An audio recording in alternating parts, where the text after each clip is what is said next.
Hi everyone, I'm Dominique. And I'm Adriana, and we are Survivor Sisters. Survivor Sisters is a podcast that shares the stories of sexual assault survivors to educate, empower, and inspire other survivors and their peers to take action against sexual assault. For today's episode, we are sitting down with some lovely ladies from Callisto, which is a nonprofit organization whose mission is to create technology that combats sexual assault, supports survivors, and advances justice. At Callisto, they believe that survivors should be recognized as autonomous agents over their actions and given a world of options to choose from as they navigate their healing journeys and journey to justice.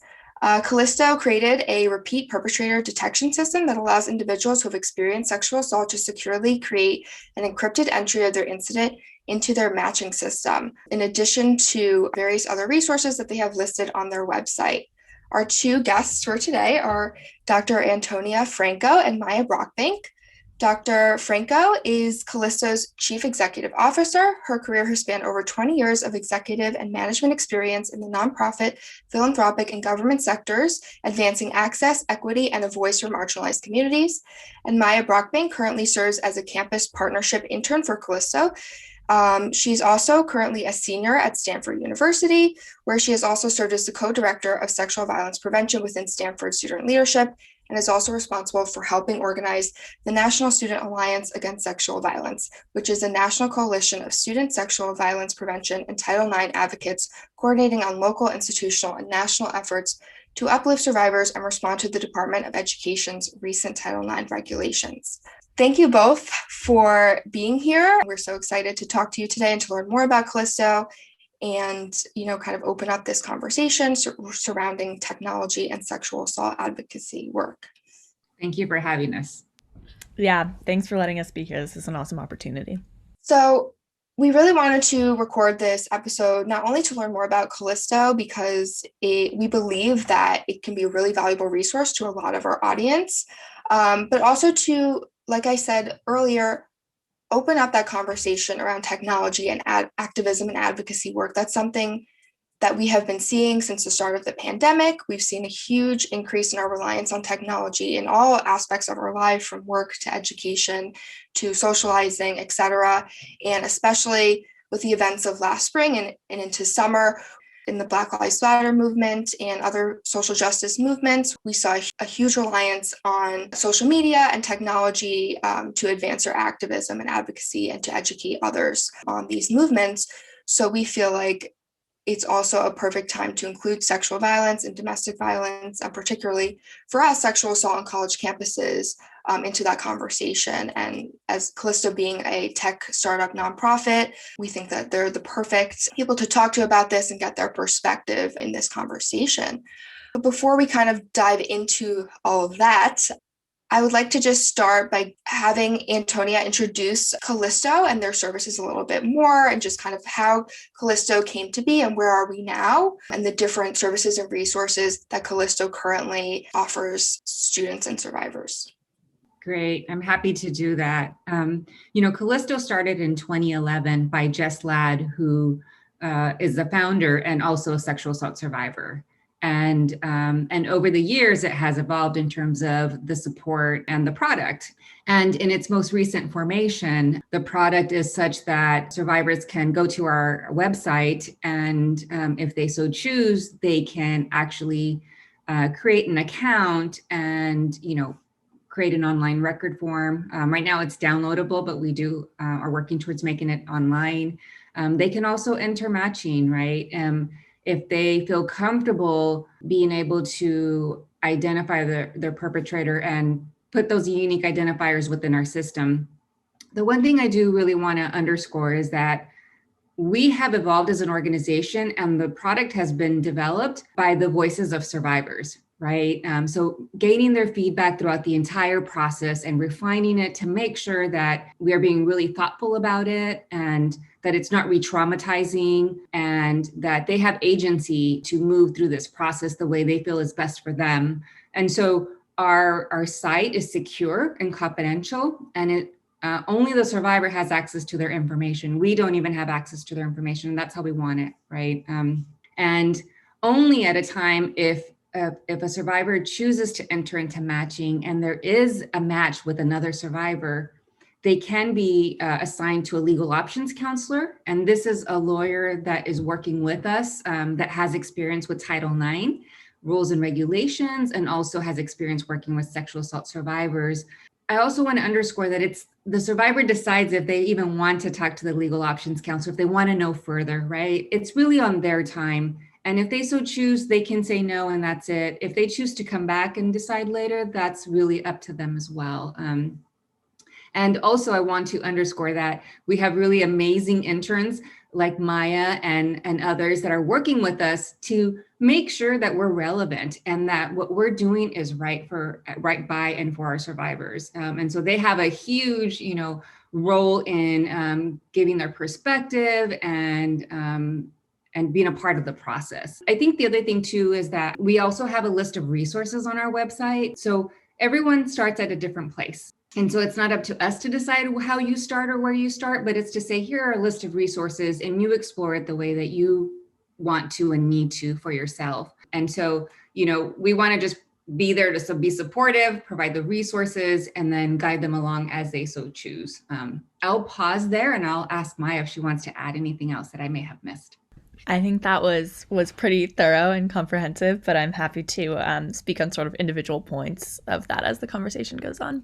Yeah, I mean, what we really loved about Callisto and just learning about it before we, obviously decided to partner and create an episode together was that there have been changes that have been made to the platform that really takes in the survivor's perspective and their point of view, which is so important. And any nonprofit organization that's going to, exist within this space, it's so important to be survivor-centric, and in the case of college campuses, to be student-centric as well, to just take into account the different issues that may arise with certain things, and to just acknowledge that while we're here as a resource, there's many other resources that exist, and there's many different avenues that you can take that may not necessarily be entering into the matching system, but it may be, filling out the record form or, taking advantage of the other resources that are listed on Callisto's site, because everyone has to do what's best for them. And so that's something that we really appreciate about the changes that have been made to Callisto's platform recently. And we think that would be really beneficial for, a lot of our listeners who are current college students and survivors as they move forward. I was wondering if you can just touch a little bit more about the record form and the matching process individually. Particularly something that I really like about the record form is that it was designed to essentially minimize the re-traumatization that comes with retelling of the story to all these different people, especially if you choose to support to Title IX or to the criminal justice system, or even to just family or friends or whoever. So I wonder if you could expand upon that and the thought process behind that. Yeah, I can start with this one. I have sort of the special experience of Callisto came to Stanford. It was one of the first schools that it came to several years ago. And at the time that it came, it was a very, very different product, amazing in its own right. And one component of sort of the old Callisto was that it was, in order to enter the matching system, you had to fill out the sort of an expansive record like you would do in sort of an initial intake session. I know that's sort of like the kind of phrasing or terminology that a lot of survivors go through, is like an immediate session with a Title IX officer to talk about really all of the nitty-gritty details of what happened. And I think that was sort of trying to capture the information in the old record form that was there. And one of the changes that Callisto has made in recent years in response to a lot of feedback from survivors is that, for people who choose to go through the system, like the systemic process of reporting, whether it's through criminal justice or Title IX, you have to do that so much anyways. And it's so re-traumatizing. And there are so many people, quite frankly, that don't want that whole process and that want to be able to, know if their offender has offended someone else, but doesn't want to go through the whole entire process. I mean, that's a huge, huge barrier to entry. And I think that's a big reason why sexual assault is, one of the most underreported crimes. And so I think that sort of catering the intake form that we have now was one that was done like in constant collaboration. The engineers on Callisto's team were meeting with me and our other interns who are all college students, and walking through it with us, doing a lot of testing. And I mean, I think it's important to note that me and my fellow interns, like I am a survivor, but I don't speak on behalf of all survivors. We all have different unique experiences. But one of the biggest things that I think Callisto has done is tried to integrate more focus groups amongst student leaders, survivors, and college students, as they've made these changes to make it as sort of as user-friendly as possible, to specifically decrease the re-traumatization. And I think too that's something that I value about the way that it's changed is for people who haven't seen the form for Callisto, you largely just put in what identifying information you have about your perpetrator, and that includes things like social media handles or email addresses. And that's the kind of thing that is much more accessible for a lot of people. I mean, unfortunately, a lot of survivors, like I think that I've worked with and from my own personal experience, like stalking social media is a pretty sort of common response. And so you're not having to put a lot of upfront work into digging out information about them or sort of going into a deep dive of like, how do I figure out who this person is and all of these relevant details are to make sure that my match is complete. But it's pretty straightforward, which I think is really nice. And I personally feel like it's very accessible and not as re-traumatizing, which is has a lot of advantages. So, Maya, I really agree with you on the points that you made about Title IX. Having gone through the process, that initial intake is just the first of many. You go back and you revise your statements, you hear what they had to say, you go through any discrepancies between the two of you. It's a very re-traumatizing process. So, that would have been something so beneficial to me in my experience, and I'm sure a bunch of other people at my college. And I'm curious to see what colleges use Callisto like around the United States. And how does a college get involved if they want to become involved with your organization? Sure, I'd be happy to share a little bit more. We're currently on 14 campuses, and if a survivor or a college student is interested in having Callisto come to their campus, we would definitely encourage them to contact our organization and to let us know. There is a like a criteria to decide if the student is ready.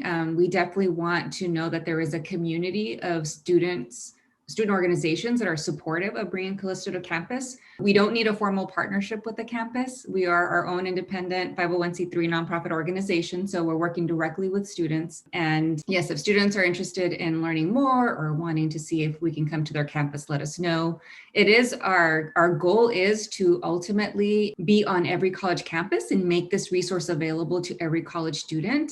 And making sure that every student, whether they're Black, Indigenous, people of color, LGBTQ community, trans community, we want everyone to feel like this can be for them. But we are doing it incrementally. And so we are bringing these 14 campuses on board, and slowly we'll be working our way through campuses. But I would just encourage folks to just let us know, reach out if this is of interest to you, and we will definitely work with you in that process. Yeah, I mean, I'd add on to that. On our website, we have like a form that you can say like it like redirects you basically to who to like what email it should go to, basically saying like an auto response kind of thing, where you can say like, hi, this is who I am, this is what school I'm from, and I'm interested in Callisto. So there's like a direct link on the website that also makes that outreach process a little bit easier.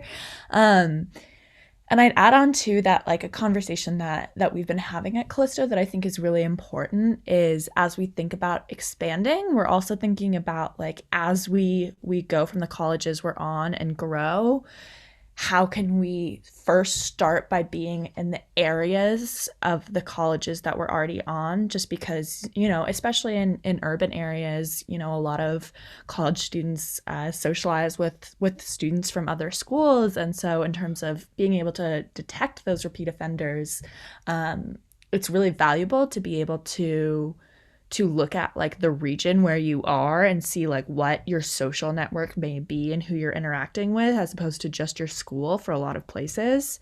So we've been thinking about like, how can we expand, but in a way that will like continue to provide like exponentially increasing benefit for the students that are already using Callisto, in terms of like increasing their odds of finding a match if there is one.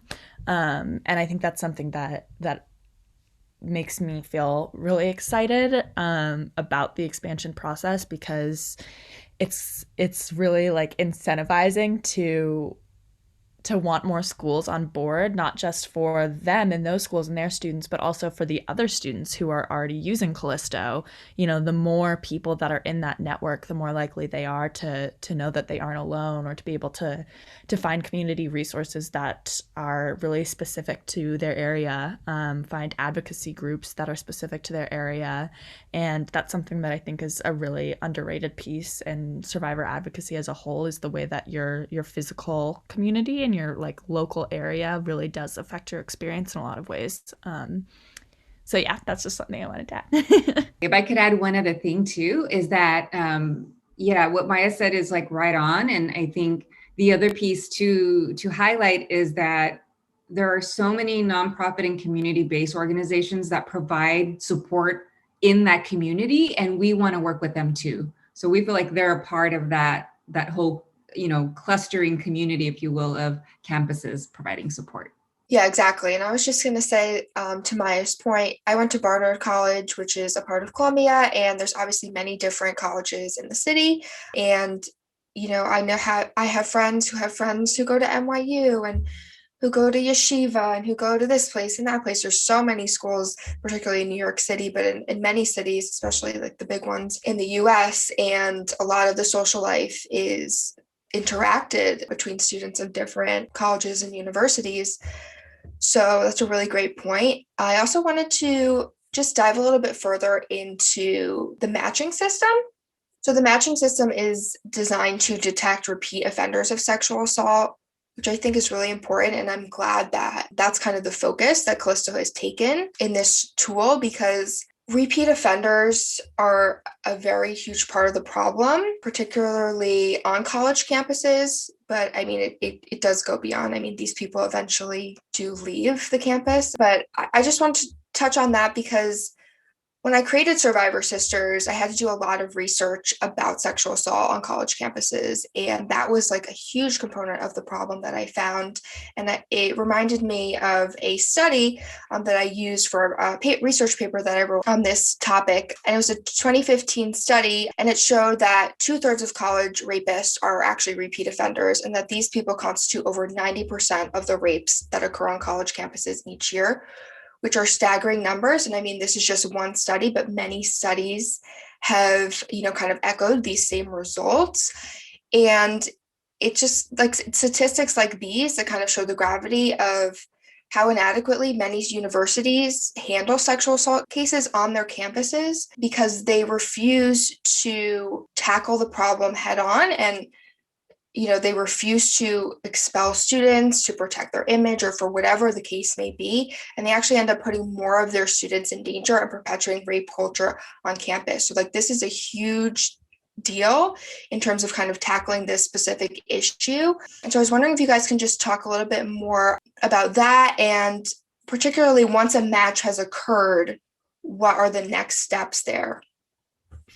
Yeah, I mean, so I can take on the sort of many problems that go into university response not being catered to the reality of the situation. A big piece of that being acknowledgement of repeat offenders. I think that that's one of the, as a student advocate on survivor issues, that's one of the most frustrating and common challenges I face when dealing with my university administration, is the recognition of individual cases are not independent. They are often tied to each other. And even if you aren't experiencing an instance where you have a repeat offender, it's still the recognition of the fact that these individual, even sexual assaults, they affect the community as a whole. They affect people's friends. They affect their family. And you're not just dealing ever with one person. And that's something that I feel like is really often neglected. And particularly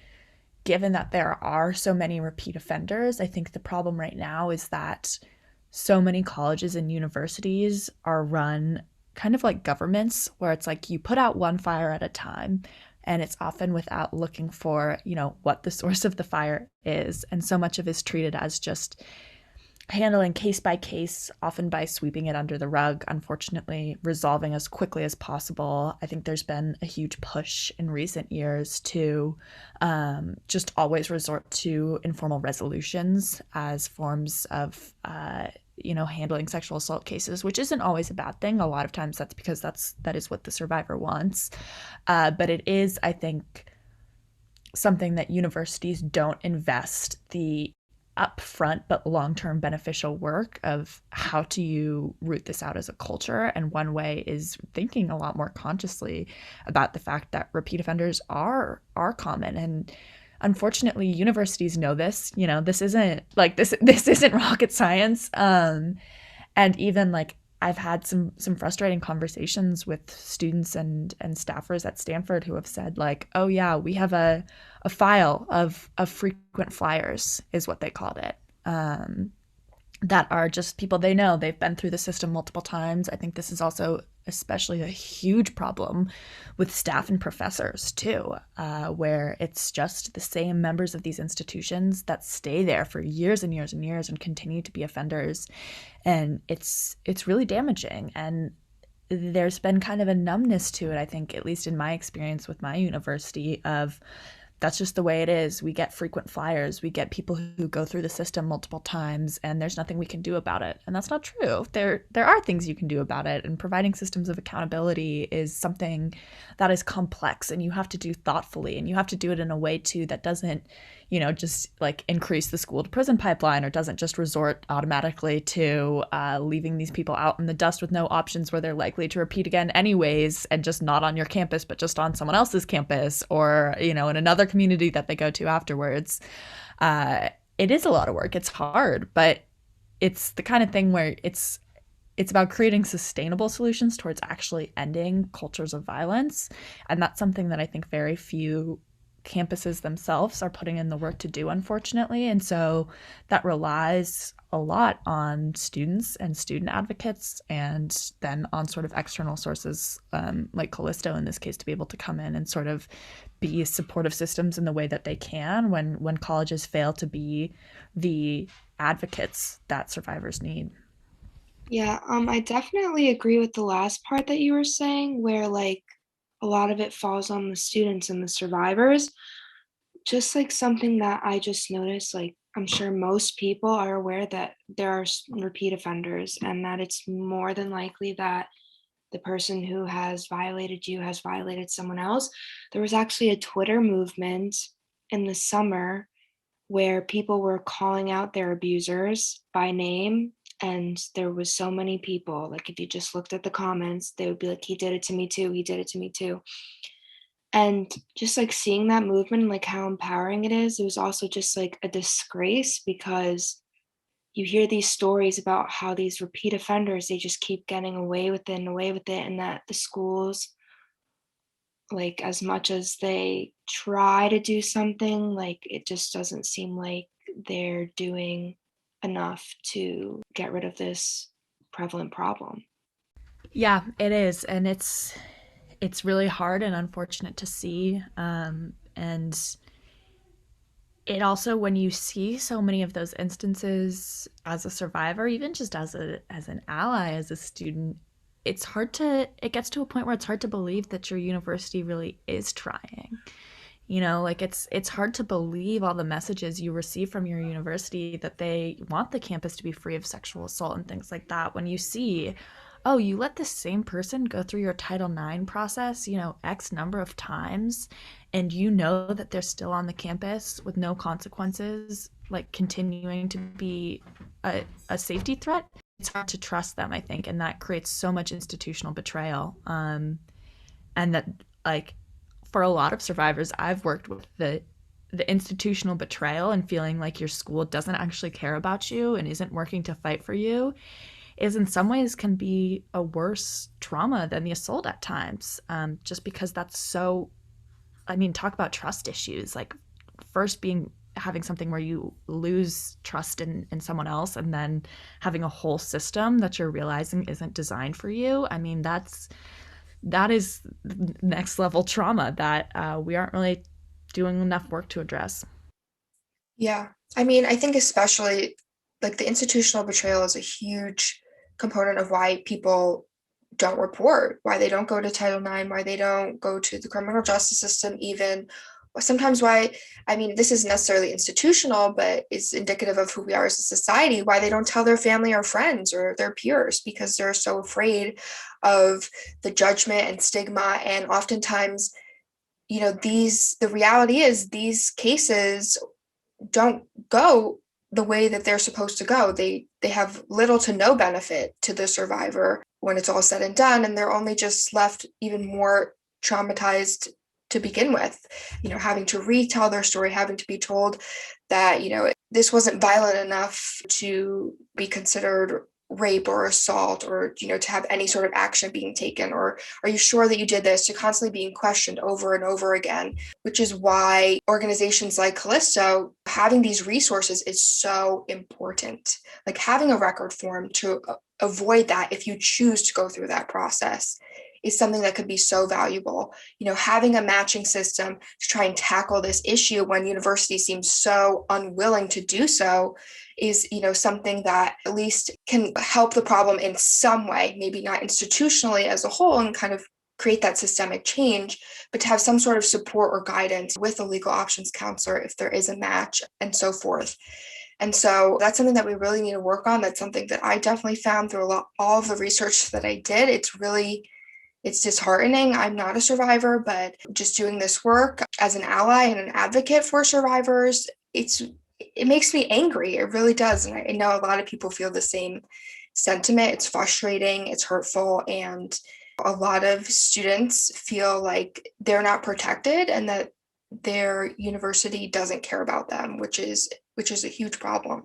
Yeah, I think too, in terms of from like a perspective in terms of like how you disrupt this, it also becomes a really challenging cycle where just as an advocate, I have a lot of survivors that come to me, and it sucks and it feels horrible having to tell them like, hey, you could report to the Title IX office, but I do need to give you all these disclaimers that it will probably be a horrible experience and you likely won't get the kind of justice you're looking for. So you just have to know that going in. I mean, that's a horrible thing to have to tell people. And I think too that in terms of being very frequently on the other end of working with administration and trying to create kind of policy change, one of the most frustrating things that I've experienced is, administrators will say to me like, oh, well, we haven't had students go through this process or tell us that this was a problem, or like we haven't had enough people tell us that this was an experience that they had, so how can we know that it's actually a problem or that we actually change it? And it's like, well, yeah, students are scared to go through these processes or are scared to communicate these issues because it's so toxic and because they've already experienced this betrayal. So yeah, I mean, no kidding. Like reporting numbers like often dwindle after sort of bad instances on campuses because people realize like, oh, the university didn't do anything, so why would I go forward and report? And then the university gets the signal of like, oh, fewer people are reporting sexual assault. That's great. That must mean we handled it well and that it's not happening anymore. And no. And so it makes it really hard to be able to identify problems and create those solutions when you just aren't even getting the data because the system is so broken, people can't even like invest in it at all.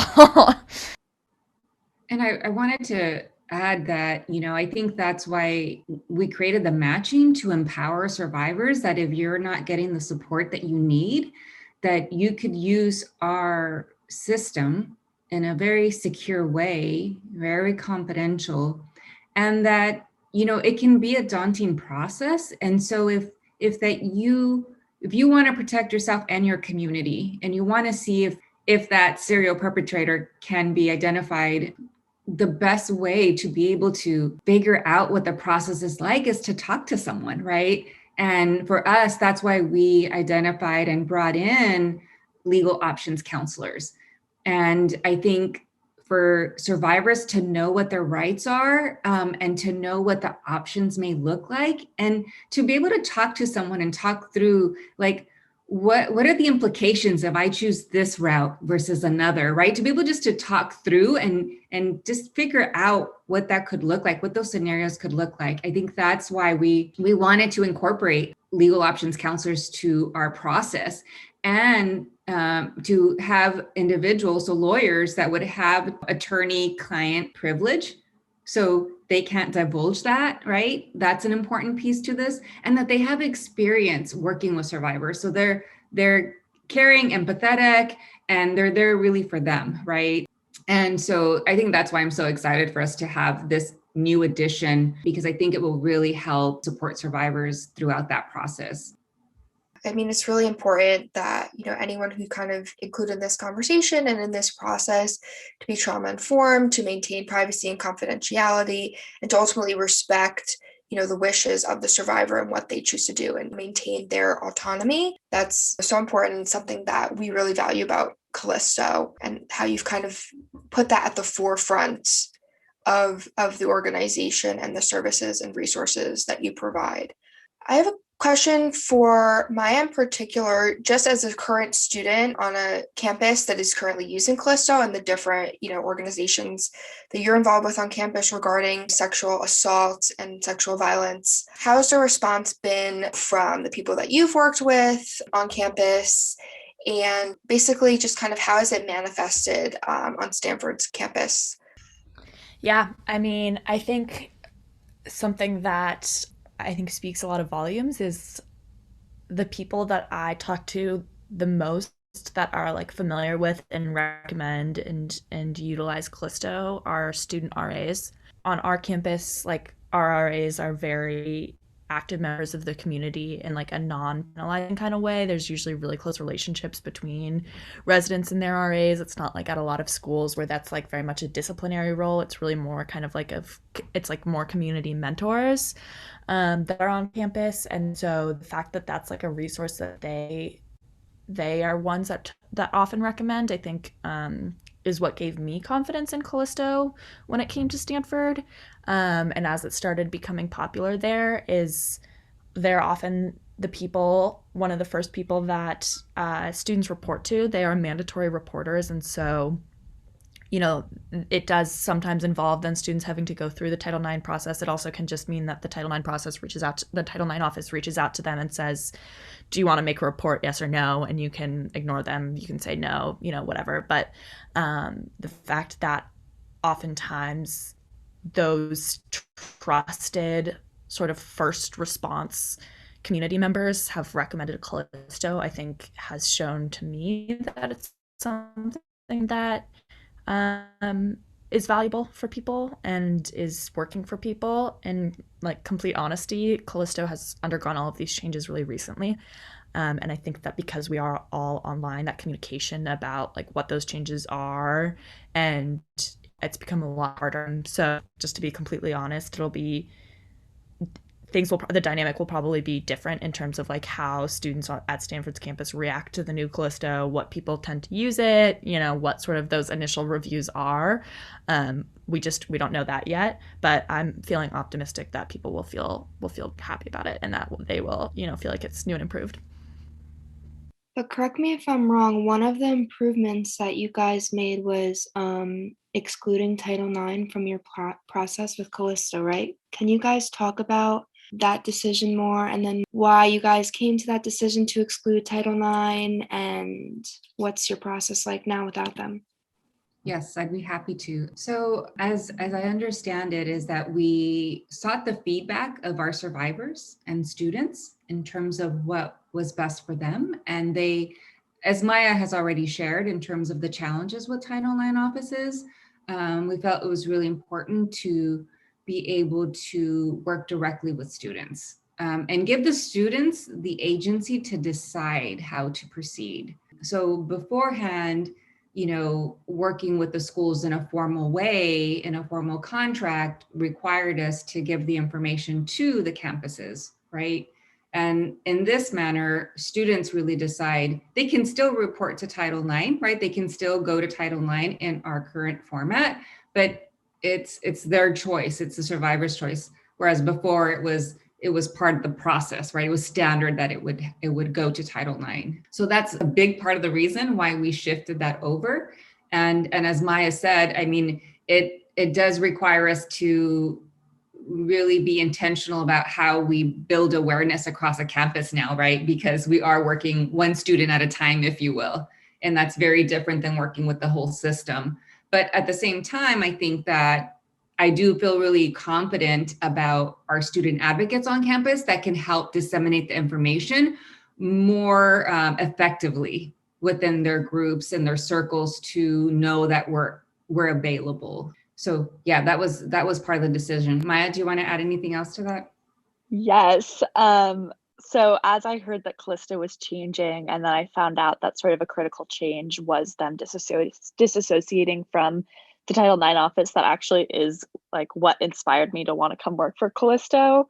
And it's the thing that I'm most passionate about in terms of the changes that Callisto has made. Because as Antonia mentioned, it makes it a lot harder for Callisto to be able to spread the word when you aren't using the institutional benefits of the Title IX office. But I do think that it's really because it makes it so much more beneficial for students. And instead of putting the work on the students, it puts the work on Callisto. And so I really wanted to be involved in like helping Callisto with that process so that it would then in turn be more beneficial to students. And we talked a little bit about that institutional betrayal being such a traumatizing part of the experience. And I think that for me, I haven't actually, I'm a survivor, but I haven't gone through the Title IX process at Stanford, but I have worked with so many students who have, that anything that my Title IX office was paying for or promoting, I just always take with a grain of salt and go in with a lot of distrust to it. And I do think that Callisto was effective at Stanford, even having that connection to the Title IX office, but that it just is so much easier to sell something that it has no obligation to your university whatsoever. That they are there to serve you. They have no sort of cars in that race. And that they're separated from the university. The people, they don't have to sign a contract. And so, if an administrator at my school gets frustrated with the way that a case is going because of how a survivor used Callisto, they can't call Antonia and be like, hey, change that. Like they have no power over them. They're completely different entities. And I think that is just so, so important, because it's really hard as a survivor to find resources that are specific to your campus and like know the intricacies of your campus dynamics and policies, but that you can actually trust. And that is just, that's something that I think I'm really passionate about, is like I want there to be as many sort of external resources that are available to college students like Callisto and a myriad of others that can be sort of at students' disposal, that they know that those organizations are working for them and that they're liable to them, and that's it. And the universities and all of their conflicted interests have no stake in the game. And that's just something that I think is the most passionate piece of Callisto that's changed that I did not speak correctly, but you know what I'm saying. Yeah, definitely. Like just hearing everything you're saying, like I totally 100% agree. And like I'm someone who did go through the Title IX process, and I didn't have Callisto for me. I had something called VPVA, but like you said, it's tied to the campus. So I often felt frustrated with the resources I was getting, because there's certain things that they couldn't do for me because the campus wouldn't allow it, certain things that they couldn't help me with. And like everything was kind of motivated based on like making Rutgers look good and making everything like kind of just like sweep under the rug. And like while the people who work there are like so passionate and like are unfortunately like they have to make a living, and this is an unfortunate circumstance that they were put in where they're kind of limited by their job. Something like Callisto would just seem so beneficial and such a game changer for so many people's lives. And I'm interested to hear about like some of the feedback that survivors using Callisto have given you guys. Yeah, I mean, I think sort of as I mentioned, Callisto has really just in the last several months gone under this whole relaunch and all of these sort of different changes completely altering their product. And I think that's made it hard to sort of get the magnitude of student response that we want in terms of, you know, there are a lot of people like at Stanford who used the old Callisto and really liked it and are feeling sort of hesitant of like, oh my God, you changed things, and not don't necessarily know what those changes are. But you know, there's so much that changes in the landscape of sexual violence policy and culture and things like that, that change can be a really scary thing. And in terms of services for survivors, like I think that's something that if you hear a platform you once trusted is undergoing changes, it's easy because of all of the betrayal that you've experienced to just kind of assume it's for the worst and be like, oh my God, why did they do that? I liked it how it was. It must be bad now. And so we haven't gotten necessarily, at least in my experience, people who use old Callisto and have now used new Callisto and been like, oh, that's bad. I think all of the people that I've talked to that I've experienced new Callisto have really liked it as students. But I think we've struggled to access students and get them on board who, at least in my experience, who have used the old Callisto because of that barrier of change. And so, I mean, like part of the reason that I wanted to be able to be part of this conversation today is, you know, it takes a survivor, it takes an advocate, it takes someone you trust telling you like, hey, this changed and it is scary, but it's for the best and it is for good things. And here are all of the benefits that you can have now. And I think that's one of the challenges that just Callisto is having in terms of being able to spread that message for campuses that use the old Callisto of like, hey, we changed, but it's a good thing. And we changed because of survivor feedback. And that it was really popular with survivors beforehand. And I think the core of what made it so popular beforehand is still there. So it's just communicating that. Like, I know we have a lot of information about like all of the data we had from students who'd used Callisto, like 10 out of 10 students that have used Callisto said that they would recommend it to a friend, and things like that. But all of that data now, because it's with the old product, I think we're trying to stay authentic to the fact that it has changed so much and kind of like recollect all of that data from the start. So it's really reflective of what the service actually is and isn't misleading for people. And that honestly, that's been a challenge because it is so new. And the fact that this is all happening too during the pandemic, where like I think like from survivors that I've talked to that have experienced assault since the pandemic, like the last thing on their minds right now is like wanting to figure out how to report it, when especially if you're not on campus and so it feels like distant. You're not even sure if like the law applies to you because you're not on your campus anymore. There's all of the federal changes, like there's just so much confusion and there's so much else on people's plates right now, that, you know, in my experience, like any reason you can tell a survivor that's like a good reason not to report or a good reason not to have to talk about something, your brain just when you go through trauma takes it. You're like, oh, okay, great, like this is a reason why I shouldn't be talking about this, or this is a reason why I shouldn't be reporting this, this is a reason why I shouldn't be taking action on this yet. Okay, great, like I'm going to do that because it's pandemic, and I'm going to do that because I have too much on my plate. And I think that's been the case for so many people right now, is they just don't have the bandwidth to go through like a huge reporting process and go through looking into all of the resources at their disposal. You know, obviously that's not the case for everyone, but so I do think that has sort of been a really impactful piece of like how we've been able to elicit student feedback.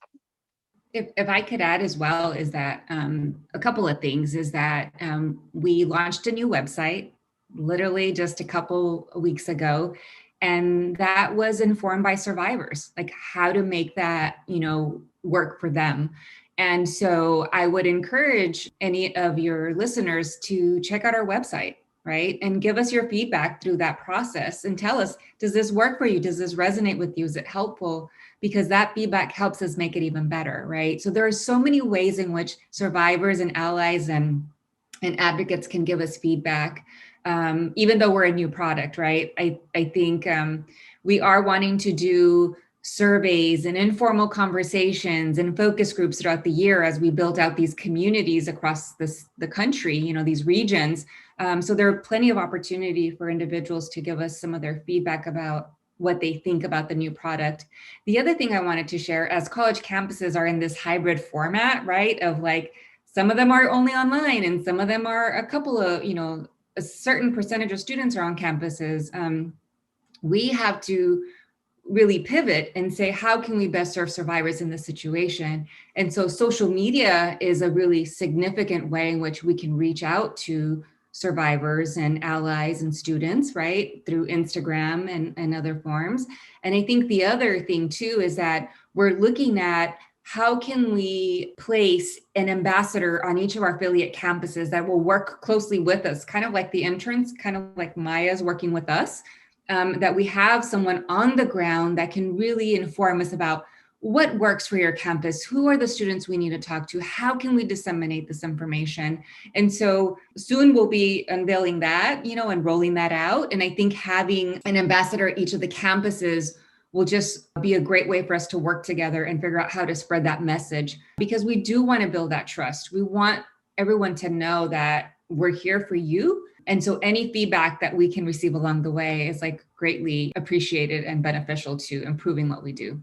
Yes. Well, number one, definitely check out their website. It looks great, by the way. And there's just a lot of different resources, whether you choose to report or not. I think that you guys have done a great job at really, taking survivors' feedback into consideration and making changes for the better.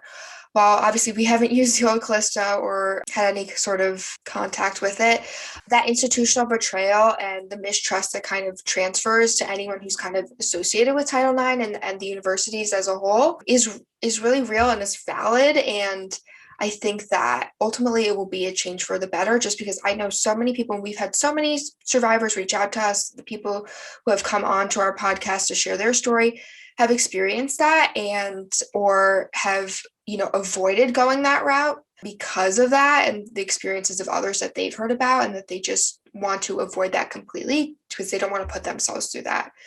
So ultimately, I think that, it's a change for the better, and it allows survivors to kind of take back their voice and their own choices and develop a relationship of trust with Callisto and with other external organizations. I think that's really important as well, because there is so much mistrust, and not just with Title IX, but with many other parts of the puzzle here. But, speaking of social media and technology, I think it's really important that, we talk about how technology, specifically as a result of the pandemic, has been leveraged to address the shifting landscape of sexual assault advocacy in particular, but I think it also applies to all social justice movements and activism and advocacy work.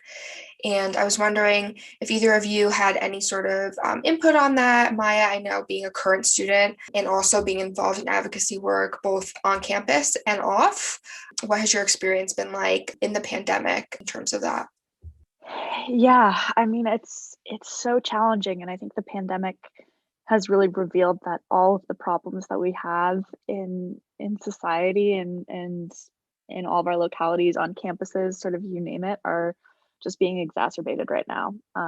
And something that comes to mind for me specifically when you talk about survivors and sexual violence prevention is that, one of the most common feelings associated with sexual assault is isolation and loneliness and kind of feeling on your own, and all of those things that are so disconnected from the people around you. I know for me, like, disassociation was one of the strongest side effects after my assault that I had, and that becomes so much harder when the entire world is isolated right now, and when everything else is not is disassociated, and it just makes it so much more challenging, I think, to be able to find that support that you need when those feelings can be exacerbated. And on top of the assault, people are going through so many other things too. Just everything is hard right now, and it's just one more hard thing that I think people don't want to have to deal with and shouldn't have to. And so I think in terms of the experience of survivors, that's really challenging. There's, of course, then too, the logistical details of we saw right when the pandemic started, a couple months after, there was some light shined on intimate partner violence and how scary that is during the pandemic for people who are now being forced to stay and work at home with violent partners or people that make them feel unsafe at home. I think that's true too of, all kinds of domestic violence. Children in violent situations are really struggling right now. And that's true when we talk about college campuses. I think something that a population that's often neglected is grad students. And married grad students or grad students in partnerships that are living with dangerous people right now are really looking for support. And there isn't a lot out there for them, which is really hard. And even students on college campuses, like, I know for me, a lot of students reacted to the pandemic by like living in houses off campus with other students. So that way they can continue to sort of have kind of a college experience. That's where I am now. I'm living with some friends off campus, and that's a great opportunity for a lot of people. But the downside is that when you move off campus then, and when you're disconnected from the university and your housing, you also lose the support and the resources and the understanding that, if you get assaulted in those situations, your school still does have an obligation to help you, or it should, depending on how they reacted to the DeVos regulations. But it's hard to recognize that, and it's hard to feel that. And especially if you're quarantining, and if you're quarantining with a fellow student who assaults you, that's really scary because you feel trapped, because so many of us are stuck right now. And that's something that I think I spend a lot of time thinking about, is how can advocates and allies support those people, and how can we be acknowledging of what's going on right now, and the fact that it is heightening situations that were already bad, making them worse, and how do we access these people that are feeling more isolated than usual. And I think that social media has been an interesting way to be able to try and leverage that, and technology as a whole, because it is the kind of thing where, if you're on campus and you get assaulted and you decide you want to report it or take action, or even if it's not even in the form of a formal report, like, what resources are on your campus, and you decide, like, if you want to go to a counseling service, then you can, walk down to wherever that is and try that out. Or if you want to, go talk to your friends in another part of campus, you can sort of go out and do that. And with those options really limited, it's all kind of either just been erased completely or moved online. And it's important that we get as many of those things to a virtual setting as possible, so people aren't left in the dust. And so that's the sort of like direct survivor support angle of it. And then I think the other piece of it too is advocacy. And at least for me, like, that's been a crazy challenge for me since the pandemic started, as an advocate of most of my organizing I did physically on campus by talking to students in like public areas, distributing materials, like sort of sitting out there with information, like talking to people in different social settings. Like, it was so in-person based. And like my advocacy group on campus, like, had to make an Instagram for the first time, when the pandemic started. And that's the kind of thing where honestly we should have done that a lot earlier, but there was really no choice. Once the pandemic started, if we wanted to keep doing advocacy, it had to move to social media. And that comes with a whole layer of challenges and also benefits. A lot of the people in our generation, I think, are talking a lot about like how virtue signaling becomes a problem when you're talking about social media advocacy. And that's definitely something that I think the survivor rights movement is challenged by, in terms of like also reckoning too, when we post about sexual assault, how are we cognizant of how it affects more marginalized communities? And that's something that I think social media has kind of forced us into learning how to do, often by a lot of people doing it wrong, unfortunately. But that's kind of helped us become stronger. And like, from my experience, I am not a graphic designer, and I never thought that like being good at making Instagram posts would be a skill set that I needed in order to be an effective advocate. And all of a sudden now it is. It's like, in my advocate group, that is by far the number one demand we most have, is like, okay, we made all this information, how do we make it into an Instagram post? Like, that is just a surreal way to be able to message to people, and can be really, really challenging, but I also think has a lot of positive rewards too. I mean, social media, the upside of it is despite all of the isolation that we are all in, it's much easier to build a network and reach more people through the lens of social media, because that barrier to entry is just smaller. And so the amount of people that in the work that I've done, we've been able to spread our message to, the amount of people on campus that we now have like awareness of and relationships with has honestly increased drastically since the pandemic, because when we're messaging through social media, it can just be so easily reshared, sent forward. It just, the number of eyes it hits is so much larger than any single event we hold on campus. And that's been a really important thing for us to be able to realize, and that I think will continue to stick for advocates long after the pandemic, is how you utilize social media to get a more diverse audience, a more representative audience. A lot of times our events before the pandemic, it was like, me and my friends and my friends' friends and the other advocates, their friends and their friends' friends. And that's, a pretty siloed group of allies and of kind of the same types of people. And so to a certain extent, you stop reaching your maximum value in terms of what you're able to put out and be able to get in support, and the amount of sort of mobilizing you're allowed to do when your sort of like audience is just only so big and is only the same amount of people. And now it's greatly expanded, and we're able to actually be able to communicate with with students on the campus who come from much more different walks of life and come from different experiences. And it's just because someone shared our post on their story, and so they were able to DM us and say like, hey, I'm a first gen student and I'm experiencing this problem, or like, I'm an international student and experience stalking, what do I do? And those are the kinds of things that, those are the stories we may not have been able to hear, and the people we may not have been able to effectively advocate before the pandemic, but social media has allowed us to connect with them in a really powerful way that I'm super grateful for. The only thing I would add is that you can also do events, right? Online events. And I think that has also broadened the scope to invite individuals. So it doesn't have to only be your campus anymore. You can invite sister organizations to join in, and it broadens it and creates a greater awareness and a more diverse awareness as well. Yeah, I mean, on our end, we've seen our social media continue to grow all throughout the pandemic. I mean, even like many other people, the beginning of the pandemic especially was really hard and it was really difficult. We didn't know, how are we going to navigate this? And we took a long break, probably about almost 6 to 8 months, I would say. It was a pretty significant break. And even during that time, though, we saw our social media continue to grow. We saw people find our podcast and reach out to us and say, hey, I just found out about your podcast. This is so amazing. Or, it's a good resource for us, and connecting with other organizations and many survivors all across the world, which has been super rewarding. And social media definitely has its negatives, but it also has so many positives that's what we try to focus on here at Survivor Sisters. Obviously, we've existed in tech from our inception.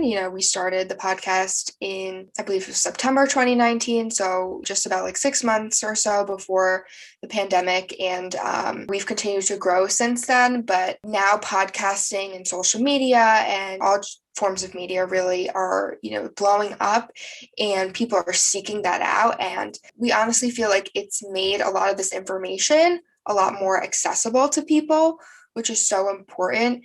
And while it comes with its negatives, I do feel like there's so many amazing organizations and survivors personally who are using their social media platforms to educate other people, to advocate for other people. And also, I want to point out that when we see these movements, these social justice movements kind of shift to more online activism and advocacy work, I think it opens the opportunity to form connections with one another and to address the intersectionality within so many of these different movements. I mean, especially, when we're talking about sexual violence and domestic violence, we have to consider, how does race play a role in this? How does sexuality play a role in this? How does, gender identity?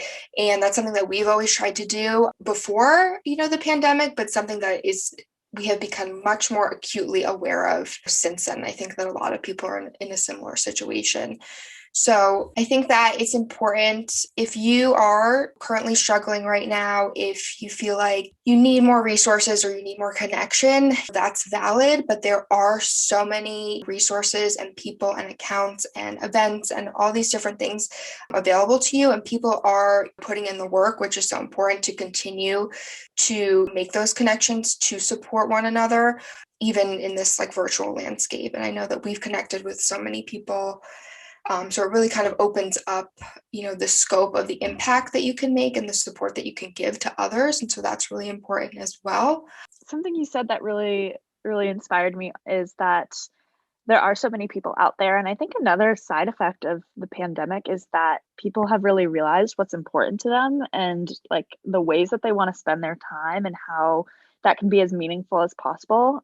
So I know for me personally, like I spend way less time now on my schoolwork than ever and way more time on my advocacy because being in the pandemic has made me realize, in the long term, this is what's going to make a difference in people's lives. And this is how I can use my skill set to be able to support people where they are and how they're really struggling. And me doing stats homework isn't that. And so I'm going to spend less time doing that. And as much as my parents don't always love that, I think that it's common for a lot of people in the advocacy sphere right now to be giving so many more hours and to putting in so much more and thinking so much more thoughtfully to how they're doing their work because we've just realized how important it is and how much more important it is than the other things that we spent too much time on in our lives before the pandemic. And so I do think that there is a huge network out there of people who really, really do care and who are putting in so much work and really, really want to be able to help. And when there's so much misery and unhappiness in the world, really want to be able to be a source of good for other people and support. And so, I just, that's sort of a point of optimism that I think it's easy to forget about, but there are so many people out there who I think really, really do want to make survivors feel less isolated and supported and advocated for. And that's really important. I totally agree with you. I think the pandemic has definitely changed that perspective and has made everyone like kind of realize what's more important to them. I know for me, just like a personal thing that I'm doing, I'm going to be getting my victim advocacy training. So like that's something I'm stepping forward to. And like just being in school during the pandemic while I'm in grad school, like it just kind of made me like realize how important this is, and like that's what I'm going to do with my life. I want to dedicate it to survivors and helping survivors. And I think because this pandemic is so lonely and like there's so much going on in our lives, it's kind of hard to feel like there are people there for you, especially when you're a survivor of sexual assault. So I think Callisto, people like you guys are honestly like the reason why people keep going. Like you really show like that there are good humans in there and that there's faith in the system, and it's just an amazing work that you guys do. That's amazing, Adriana. And that goes back to you two both too. And creating this podcast, I think, is helping a lot of people feel less alone right now. And I just want to thank you for all of the work that you two are putting in also. And I think you've been able to see that since the pandemic is that it's just so much more meaningful to people. And I just wanted to thank you for that. I just wanted to echo that. I really am inspired by the work that you do, Adriana and Dominique, to provide that voice and that space for survivors. And I'd really love to share with survivors and allies that there's a lot going on, but there's no expiration date, to do something when you're ready. Even when all the noise settles and it's only you and you hear that you need to do something about what you experienced, then that's the time for it. And we're going to be there, right? Callisto's going to be there ready and when you're ready. And so I just wanted to share that because it's never too late. It's never, it doesn't matter. What matters most is when you're ready that you can then do something and the resources are there. Exactly. There's no expiration date. You can do something if you choose to. If you don't want to do something, that's on you as well. It's all about choice and autonomy. And I think the changes that Callisto has made to really honor that is so important. And yeah, we want to thank you guys as well. Like it's just been really inspiring to connect with you guys. we have met so many people along the way, and especially in this landscape, to see how they're pivoting their own advocacy work, or how they're, processing their traumas and how they're going through that has just been really inspiring for us as well. And it's, why we keep going and keep doing what we're doing. So I think this has been such an amazing conversation. I just want to close. This is something that we usually ask all of our guests. What do you guys hope for the future of Callisto, the future, Maya, for you, for your personal advocacy work? And what are some things that you hope to accomplish and expand upon for Callisto?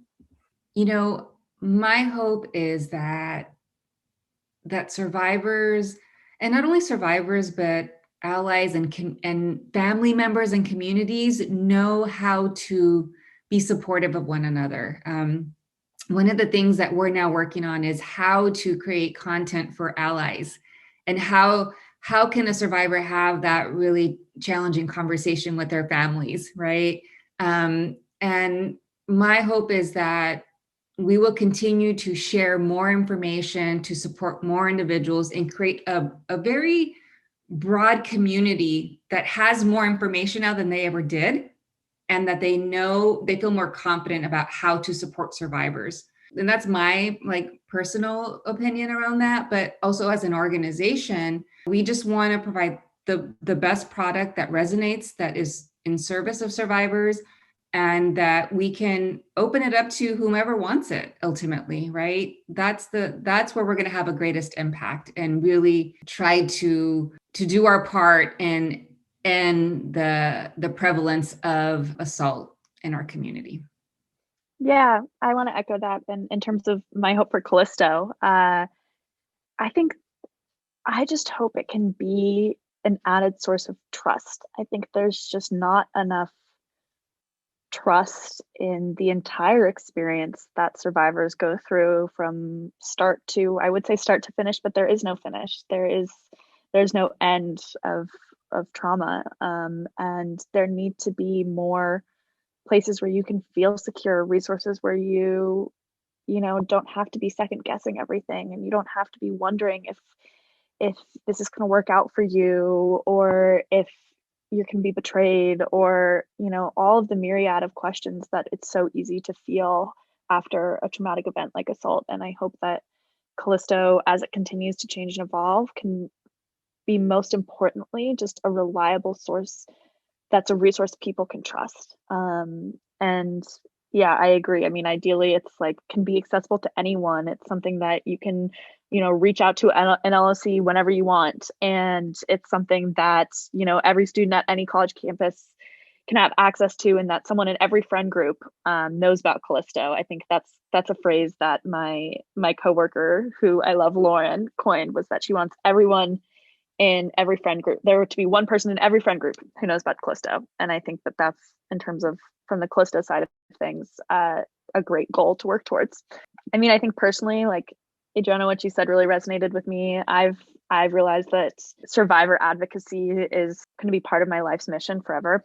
And I hope that, when I leave the world, it is a more safe place for women, queer people of color, survivors of all types, where there's less assault, where it is just safer, more equitable. And I want to be part of making that happen. I have a particular focus on policy and civil rights policy, and so hope that I can use that skill set to be able to be effective in that regard. But mostly, I just hope that we can continue to all be sort of working together, building awareness around this, and acting from a place of moving forward and supporting each other, and making sure that historically silenced voices and survivors who are silenced have a platform to vocalize and to be heard and to feel comfortable in their skin and with their voice. So that's kind of where I'm at.